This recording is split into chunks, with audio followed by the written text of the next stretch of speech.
Hello students, today I will discuss in this video about properties of significant figures and dimension of physical quantities, dimension formulas and dimension equation. So first of all discussion about properties of significant figures. What is significant figure? The significant figure is a choice of change different unit does not change the number of significant digit. That means significant figure वे होती हैं जो first uncertain digit, मतलब जो reliable हो और uncertain हो, वो डिजिट क्या कहलाती है? आपकी सिग्निफिकेंट फिगर या सिग्निफिकेंट डिजिट कहलाती हैं. तो प्रॉपर्टीज क्या होती हैं सिग्निफिकेंट फिगर्स की? All the non zero digits are significant. जितनी भी आपकी नॉन जीरो डिजिट्स होती हैं वो आपकी क्या होती हैं? सिग्निफिकेंट्स होती हैं. All the zeros between two non zero, non zero का मतलब 1 से लेकर 9 तक, digits are significant no vector where the decimal point is if at all. मतलब डेसिमल पॉइंट आपका कहीं भी हो, अगर नॉन जीरो है और उसके बीच में आपके जीरो आ रहे हैं तो आपका सिग्निफिकेंट फिगर कुछ ना कुछ होगा. थर्ड पॉइंट है if the number is less than 1. यदि कोई आपके पास नंबर लेस देन 1 है तो वो क्या हो सकता है? जीरो ही हो सकता है. The zero on the right of the decimal point but to the left of the first non zero digit are not significant. मान लीजिए आपके पास दिया हुआ है 0.00238, इस तरीके से आपके पास गिवन है. जो शुरू वाले हैं जीरो हम उसको काउंट नहीं करेंगे, वो सिग्निफिकेंट फिगर में नहीं आएंगे, लेकिन जो आपके आगे दी हुई हैं वो आपके काउंट होंगे. यदि आपके टू नॉन जीरो के बीच में कोई नॉन जीरो के बीच में आपका कोई जीरो है, जैसे 2308 है, तो हम उस जीरो को काउंट करेंगे तो वहां पर उसकी सिग्निफिकेंट फिगर होगी. लेकिन उससे स्टार्टिंग में पहले यदि 20 या 30 लगे हुए हैं, आपका कोई डेसिमल लगा हुआ है, तो वो चीज हम काउंट नहीं करेंगे. Fourth point, the terminal and trailing zero. Terminal और ट्रेलिंग जीरो का मतलब है, मतलब कोई क्वांटिटी आपके पास गिवन है, जैसे 120 मीटर गिवन है. मीटर को आपने क्या काम कर लिया? सेंटीमीटर में कर लिया, उसमें जीरो बढ़ा दिए, क्वांटिटी मीटर में आ गई, सेंटीमीटर में आ गई.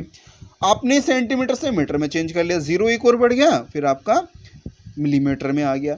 तो इस तरीके से अगर ट्रेलिंग जीरो हो रहा है तो सिग्निफिकेंट फिगर आपकी चेंज नहीं होगी, जो सिग्निफिकेंट पहले थी वही आपकी फिगर रहेगी.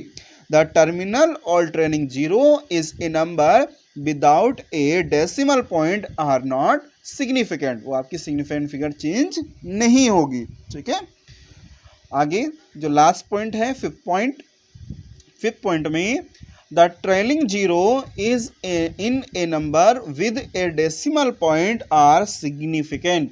मतलब अगर कोई आपके पास नॉन जीरो डिजिट है और उसके बाद आपके जीरो लग रहे हैं तो वो सिग्निफिकेंट फिगर्स काउंट होगी. ठीक है, वो आपके जीरो काउंट होंगे और वो सिग्निफिकेंट फिगर को शो करेंगे. यदि आपके लेफ्ट हैंड साइड में अगर दिया हुआ है 3.500, आपसे पूछा जाए what is a significant figure, तो आप कितने बताओगे? This the significant figure is 4.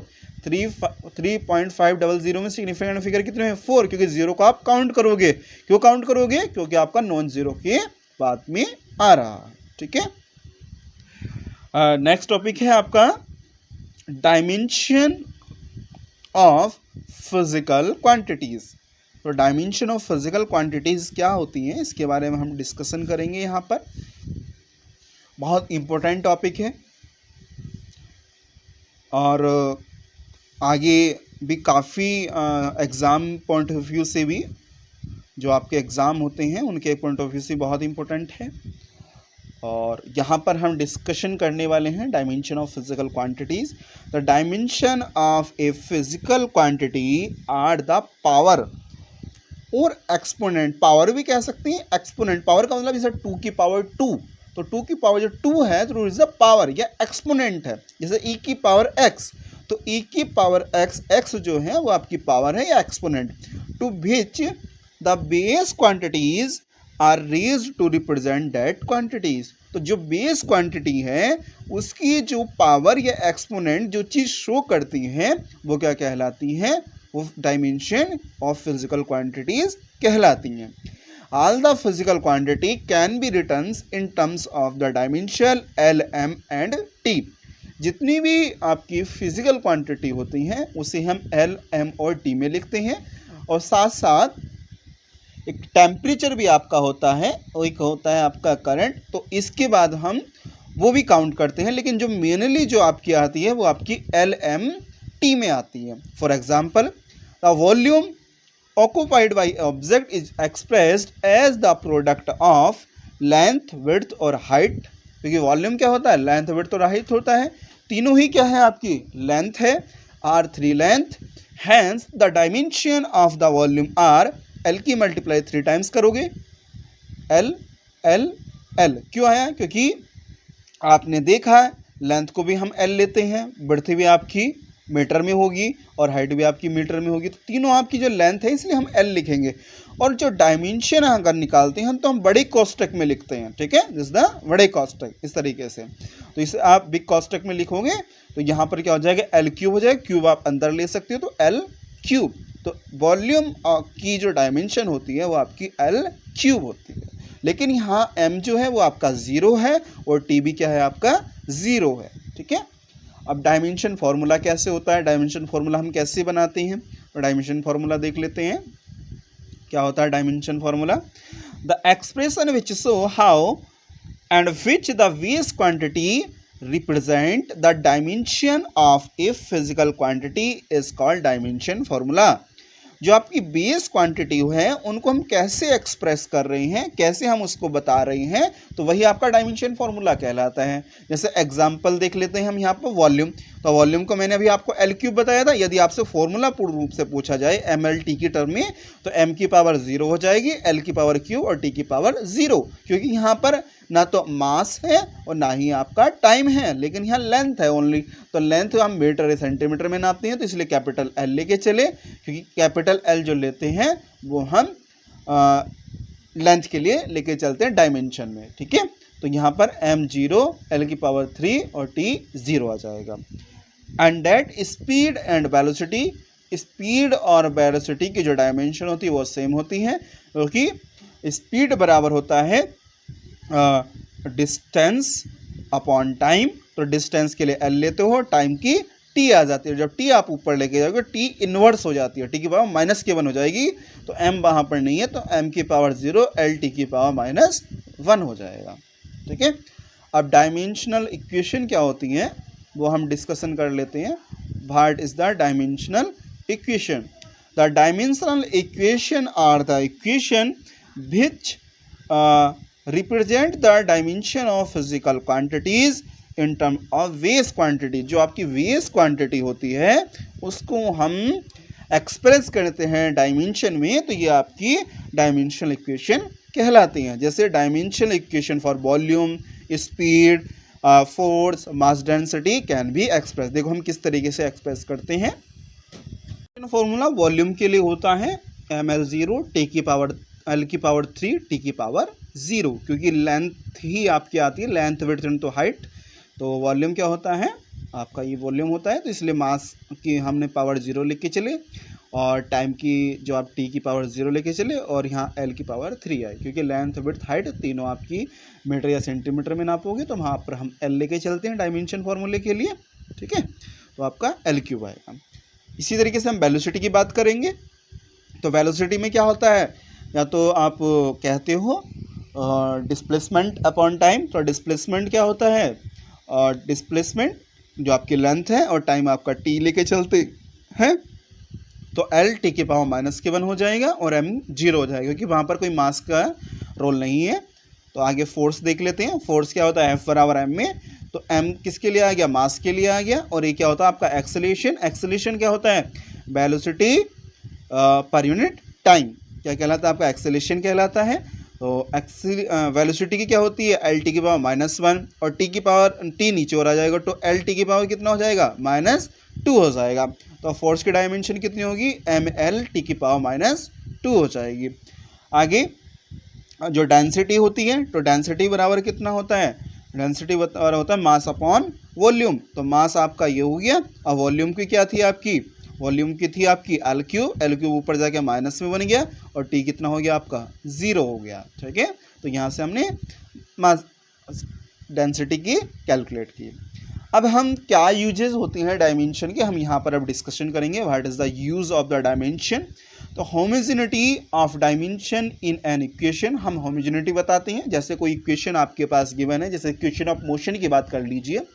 Equation of motion first होती है आपकी v बराबर u प्लस ए टी। तो इसका मतलब है जो आपकी LHS होनी चाहिए वही आपकी RHS में होनी चाहिए, क्योंकि वेलोसिटी की भी आपकी सेम आएगी, और इनिशियल वेलोसिटी की भी सेम आएगी, फाइनल वेलोसिटी भी सेम आएगी। और जब AT की आप निकालोगे, ए मतलब एक्सेलेरेशन होगा और T आ जाएगा, तो एक पावर कम हो जाएगी, तो वहां पर होमोजेनिटी कहलाएगी।